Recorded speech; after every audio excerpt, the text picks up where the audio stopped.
Pada pagi hari, tanggal 22 Juni 1941, dunia menyaksikan salah satu invasi militer paling mengerikan dalam sejarah manusia. Ketika Nazi Jerman melancarkan operasi Barbarossa, serangan mendadak dan dahsyat terhadap Uni Soviet. Ribuan tank, pesawat tempur, dan jutaan tentara Jerman menerjang perbatasan Soviet dengan kecepatan dan kekejaman yang belum pernah terjadi sebelumnya. Langit dipenuhi dengan raungan pesawat pembom yang menjatuhkan bom-bom mematikan, meratakan kota-kota dan desa-desa, serta menimbulkan kobaran api yang menjulang tinggi ke angkasa. Menerangi kegelapan pagi dengan cahaya kehancuran.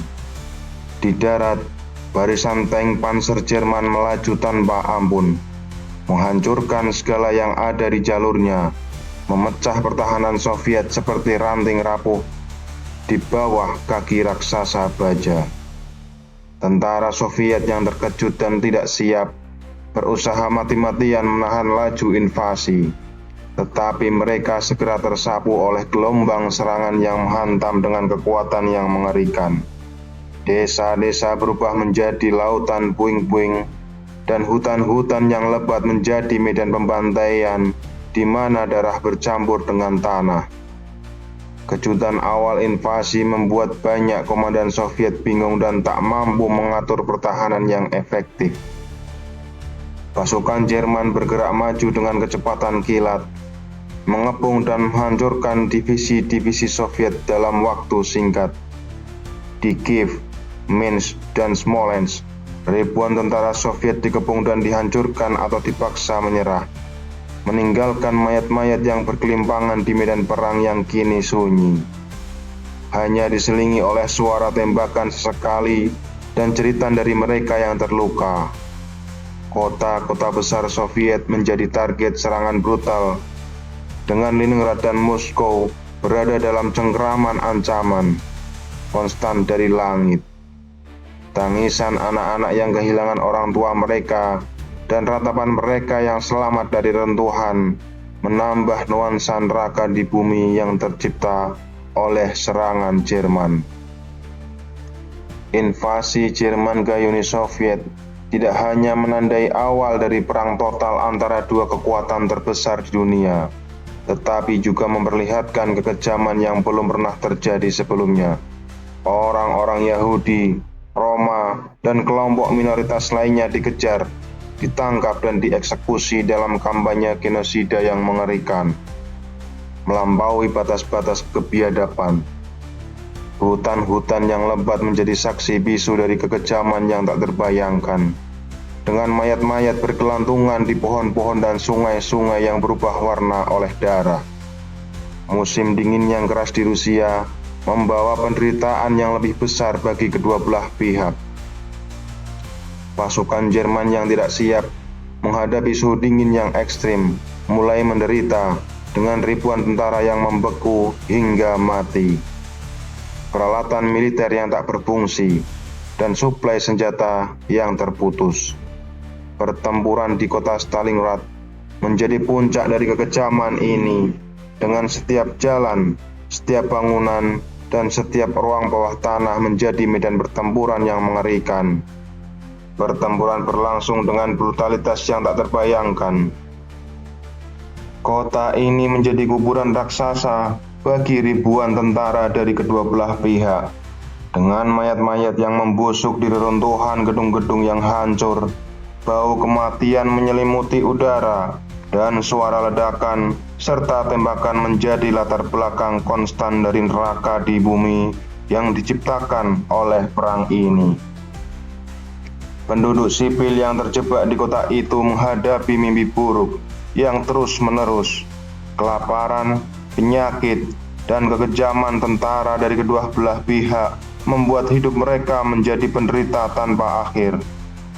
Banyak yang terpaksa bersembunyi di ruang bawah tanah yang lembab dan gelap, mencoba bertahan hidup dengan sisa-sisa makanan yang mereka temukan di antara reruntuhan. Mereka yang berani keluar seringkali berakhir sebagai korban serangan atau penembakan acak, menambah jumlah korban jiwa yang sudah sangat tinggi. Meskipun menghadapi kekejaman dan penderitaan yang luar biasa, tentara dan rakyat Soviet menunjukkan keberanian dan ketangguhan yang luar biasa. Di Moskow, ketika pasukan Jerman mendekati ibu kota, penduduk kota bersiap untuk bertahan dengan segala cara. Mereka menggali parit, mendirikan barikade, dan mempersiapkan diri untuk pertempuran terakhir. Pasukan Jerman yang sebelumnya tak terkalahkan mulai mengalami kekalahan demi kekalahan, dan laju invasi mereka mulai terhenti. Dengan setiap kemenangan Soviet, kekejaman yang telah dilakukan oleh tentara Jerman mulai terungkap. Kem-kem konsentrasi yang dibangun oleh Jerman di wilayah pendudukan ditemukan dengan ribuan mayat yang menunjukkan bukti kekejaman yang tak terbayangkan. Dunia mulai memahami sejauh mana kebiadaban yang telah terjadi di bawah pendudukan Nazi. Di kota-kota dan desa-desa yang hancur, tanah-tanah pertanian berubah menjadi ladang bertempuran, dan populasi sipil menderita akibat kekejaman yang tak terkatakan. Bersiaplah untuk mengeksplorasi sisi tergelap dari invasi Jerman ke Uni Soviet, di mana ambisi dan kebencian dapat menyebabkan penderitaan yang luar biasa dan meninggalkan bekas luka dalam yang tak pernah terlupakan.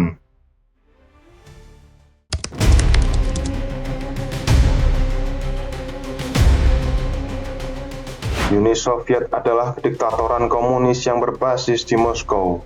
Selama Perang Dunia Kedua, USSR diperintah oleh diktator Joseph Stalin. Pada 1918, Partai Bolshevik berganti nama menjadi Partai Komunis. Gerakan komunis ada hampir di setiap negara industri di dunia. Banyak dari gerakan ini yang berkiblat pada kepemimpinan Uni Soviet, yang saat itu merupakan satu-satunya negara komunis. Setelah Perang Dunia Pertama, terjadi pemberontakan dengan kekerasan oleh komunis di Jerman, serta di beberapa negara Eropa lainnya. Akibatnya, Uni Soviet dipandang sebagai ancaman serius di seluruh dunia, terutama oleh penganut agama yang mapan, serta masyarakat kelas menengah dan atas pendukung demokrasi liberal, kapitalis, nasionalis, dan fasis. Hal ini juga membuat Hitler memiliki pandangannya tersendiri dengan Uni Soviet. Hitler memandang Uni Soviet sebagai musuh di mana bentrokan dengannya akan menjadi sesuatu yang tak terhindarkan. Pandangan Nazi mengenai Uni Soviet didasarkan pada 3 prinsip ideologi rasis Nazi. Yang pertama, Hitler memandang tanah Uni Soviet sebagai ruang hidup yang ditakdirkan untuk Jerman. Dia meyakini bahwa Jerman harus menaklukkan tanah tersebut dan mengisinya dengan orang-orang Jerman agar ras Jerman dapat memenangkan pertempuran terus-menerus untuk bertahan hidup di antara ras lainnya. Nazi menyatakan bahwa kaum Yahudi telah menciptakan komunisme Bolshevik dan menggunakannya untuk menguasai dunia. Akibatnya mereka saling menyebut komunisme sebagai Judeo-Bolshevisme. Nazi memandang penaklukan Uni Soviet sebagai langkah yang diperlukan untuk menghancurkan pengaruh Yahudi di dunia. Hitler menganggap Slavia sebagai manusia inferior dan melihat Uni Soviet sebagai tanah yang layak dikuasai untuk ruang hidup bagi Jerman. Ini adalah bagian dari rencana jangka panjangnya untuk menguasai Eropa Timur dan memusnahkan komunisme yang ia anggap sebagai ancaman besar dan musuh ideologis utama. Hitler juga melihat kondisi tanah Uni Soviet yang sangat kaya akan sumber daya alam, termasuk minyak, gandum, dan bahan mentah lainnya yang sangat dibutuhkan oleh mesin perang Jerman. Menguasai wilayah ini akan memberikan keuntungan strategis dan ekonomi yang besar bagi Jerman.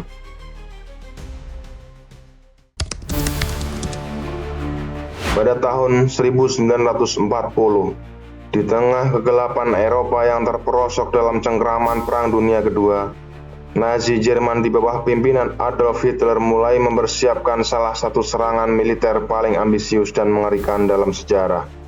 Invasi ke Uni Soviet. Hitler dengan obsesi ideologisnya yang penuh kebencian, melihat Timur sebagai tanah yang ditaklukkan untuk memastikan ruang hidup bagi Jerman. Persiapan dimulai dengan nama sandi Operasi Barbarossa, terinspirasi dari Kaisar Romawi Jerman abad pertengahan yang legendaris. Jerman mengerahkan semua sumber daya militer dan ekonominya untuk kampanye ini. Dari markas besar di Berlin, perencana militer Jerman menyusun strategi rinci untuk invasi yang melibatkan 3 kelompok Angkatan Darat Utama, Angkatan Darat Utara, Tengah, dan Selatan. Pada musim dingin yang menggigit tahun 1940 hingga 41, pasukan Jerman mulai berkumpul di sepanjang perbatasan timur, menciptakan barikade manusia yang siap meledak dengan kekuatan yang dahsyat. Dalam heningnya malam Eropa Timur, suara deru tank panser yang menggeram, menggetarkan tanah, menandakan kesiapan mereka untuk menyerbu.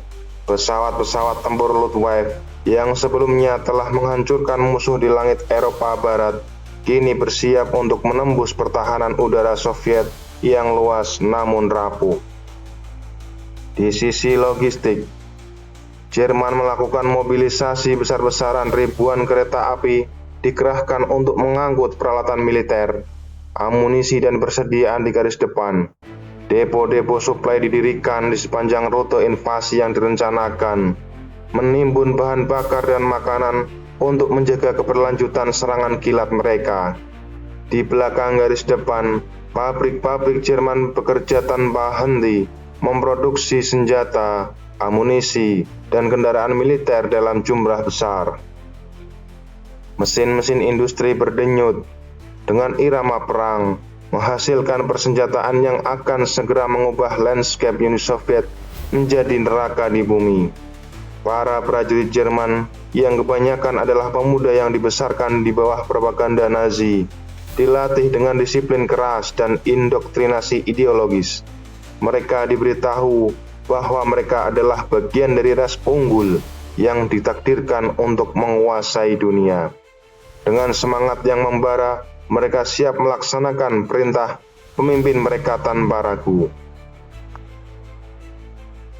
Komandan-komandan senior termasuk Jenderal von Bock, von Leeb, dan Rundstedt merencanakan operasi mereka dengan presisi militer yang menakutkan. Mereka menyusun taktik Blitzkrieg yang telah terbukti efektif di medan perang sebelumnya.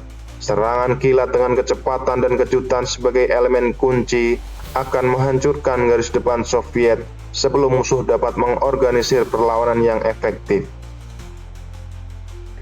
Strategi ini didasarkan pada penggunaan simultan tank, infanteri bermotor, dan serangan udara yang terkoordinasi dengan baik. Mereka diyakinkan bahwa kemenangan sudah di depan mata dan bahwa invasi ke Uni Soviet akan membawa kejayaan besar bagi Reich ketiga. Keyakinan ini membakar semangat nasionalis yang intens dan mendorong mereka untuk mendukung upaya perang dengan skala daya. Meskipun memiliki informasi intelijen tentang konsentrasi pasukan Jerman, Stalin memilih untuk mengabaikan banyak peringatan. Percaya bahwa Nazi tidak akan melanggar fakta non-agresi yang baru ditandatangani pada tahun 1939. Banyak dari pasukan yang ditempatkan di sepanjang perbatasan bahkan tidak memiliki senjata yang memadai atau pelatihan yang cukup untuk menghadapi serangan yang akan datang.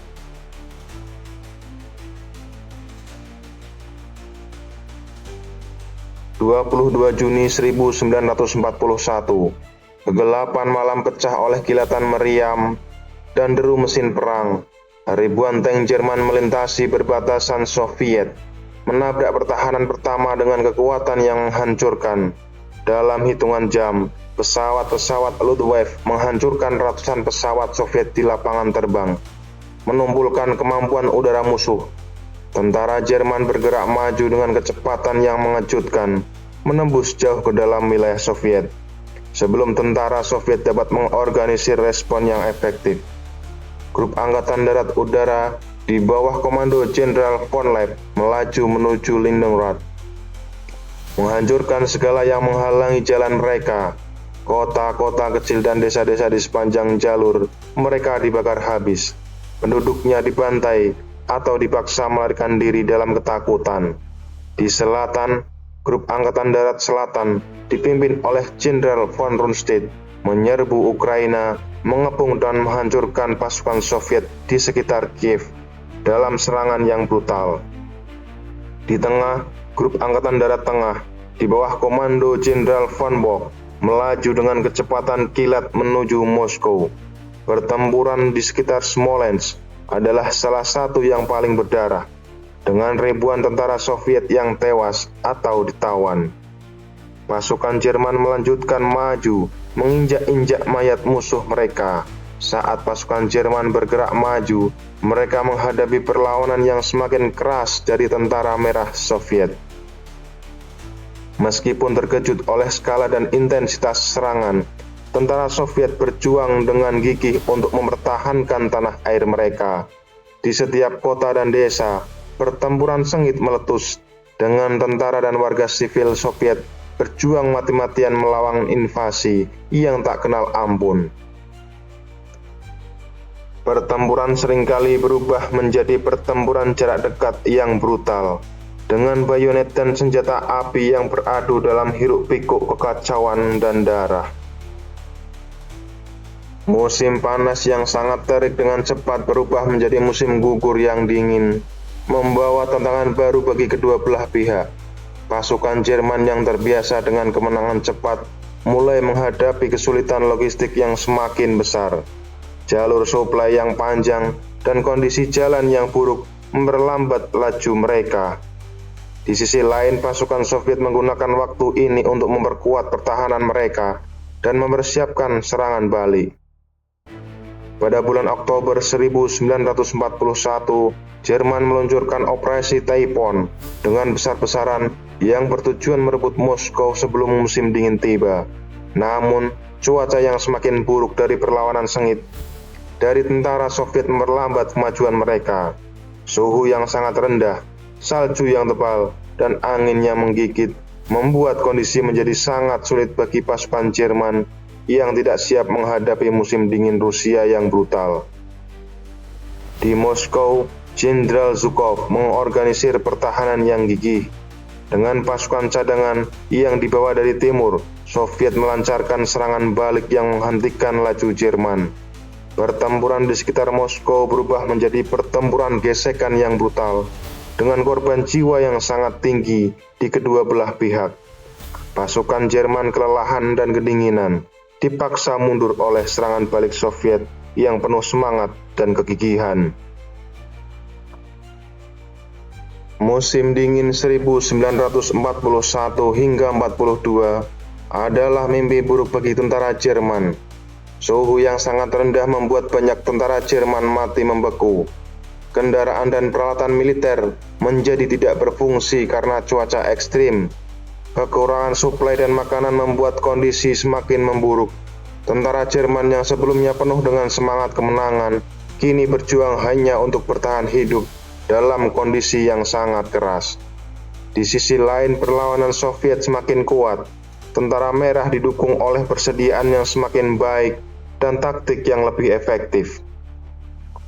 Mulai melancarkan serangan balik yang semakin kuat, pada Desember 1941, Uni Soviet melancarkan serangan balik besar-besaran terhadap pusat front, sehingga Jerman kocar-kacir dipukul mundur dari Moskow.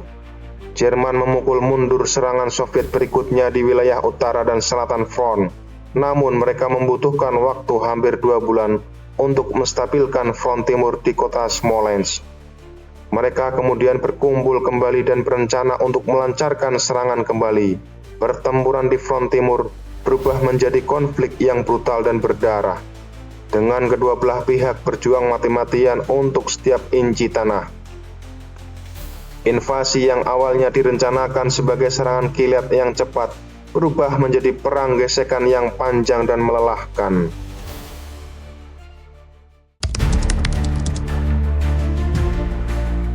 22 Juni 1944, cuaca yang sebelumnya sangat dingin kini berubah menjadi sangat panas. Uni Soviet melancarkan serangan besar-besaran yang dikenal sebagai Operasi Bagration. Serangan ini menghancurkan grup Angkatan Darat Tengah Jerman dan memaksa pasukan Nazi mundur dari wilayah Belarusia dan sebagian besar Ukraina. Keberhasilan ini membuka jalan bagi Soviet untuk maju ke Polandia dan akhirnya ke jantung Eropa. Tentara Merah yang dipimpin oleh para jenderal tangguh menyerbu dengan kekuatan yang tak terbayangkan. Suara dentuman artileri menggema di seluruh hutan dan ladang, menandakan awal dari malapetaka bagi pasukan Jerman. Pasukan Jerman terkepung oleh serangan mendadak ini terkejut dan kewalahan. Ketika bom jatuh dari langit dan tank-tank Soviet menggila segala yang ada di hadapannya, tentara Jerman merasakan ngeri yang belum pernah mereka alami sebelumnya. Jalur komunikasi mereka hancur dan unit-unit mereka terisolasi satu sama lain, menghadapi kehancuran tanpa ada jalan keluar. Dalam waktu beberapa hari, pertahanan Jerman mulai runtuh. Tentara Merah bergerak dengan cepat, memotong jalur suplai dan menghancurkan titik-titik pertahanan utama. Kota-kota dan desa-desa di sepanjang front menjadi saksi bisu dari pertempuran yang brutal. Penduduk sipil yang terjebak di tengah-tengah perang merasakan ketakutan yang mendalam, menyaksikan kehancuran yang tak terelakkan. Di setiap sudut, prajurit Soviet bertempur dengan keberanian luar biasa. Mereka melintasi sungai-sungai yang penuh dengan rintangan, menerobos hutan-hutan yang dipenuhi jebakan, dan menghadapi tembakan musuh dengan tekad yang tak tergoyahkan. Di sisi lain, tentara Jerman yang kelelahan dan kekurangan suplai berjuang mati-matian untuk bertahan hidup. Setiap hari, korban jiwa berjatuhan di kedua belah pihak, menciptakan pemandangan yang mengerikan. Di Minsk, pertempuran mencapai puncaknya ketika pasukan Soviet berhasil mengepung dan menghancurkan grup Angkatan Darat Tengah Jerman. Ribuan tentara Jerman ditangkap atau tewas, dan kehancuran total mengakhiri perlawanan mereka. Tentara Merah melanjutkan kemajuannya, membebaskan wilayah yang luas dan membuka jalan menuju Polandia. Operasi Bagration tidak hanya menjadi mimpi buruk bagi pasukan Jerman, tetapi juga simbol keberanian dan ketangguhan para tentara Merah. Dengan setiap langkah maju, mereka membawa harapan baru bagi rakyat yang telah lama menderita di bawah pendudukan Nazi. Setiap kemenangan kecil di medan perang memberikan semangat bagi pasukan Soviet untuk terus maju. Ketika serangan berlanjut, kehancuran yang ditinggalkan oleh tentara Merah tidak dapat diabaikan. Desa-desa yang dibakar habis, kota-kota yang hancur lebur, dan ribuan mayat yang bergelimpangan di medan perang menunjukkan kengerian perang ini. Namun, di tengah-tengah kehancuran, ada secercah harapan bagi rakyat Soviet bahwa akhirnya mereka akan membebaskan tanah air mereka dari cengkraman Nazi. Selama berminggu-minggu pertempuran sengit berlanjut, tentara Soviet tidak memberikan ampun kepada pasukan Jerman yang tersisa untuk terus mundur, meninggalkan jejak kehancuran di belakang mereka. Di medan perang, suara tank-tank Soviet yang menggeram, tembakan senapan yang memekakan telinga, dan ledakan artileri menjadi latar belakang yang terus-menerus. Tentara Merah dengan semangat juang yang membara, melaju tanpa henti. Mereka tahu bahwa kemenangan di Operasi Bagration akan menjadi titik balik yang menentukan dalam perang melawan Nazi. Pada akhir Agustus 1944, hasil dari Operasi Bagration mulai terlihat jelas. Wilayah Belarusia telah dibebaskan dan pasukan Soviet terus maju ke arah barat.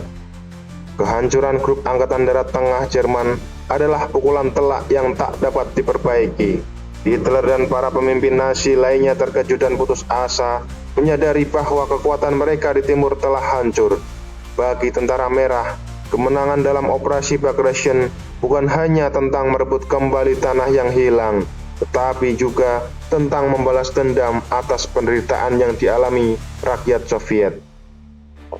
Dalam bayang-bayang kemenangan, para prajurit Soviet merenungkan pengorbanan yang telah mereka buat. Ribuan rekan mereka telah gugur di medan perang, tetapi semangat mereka tetap hidup dalam setiap langkah maju.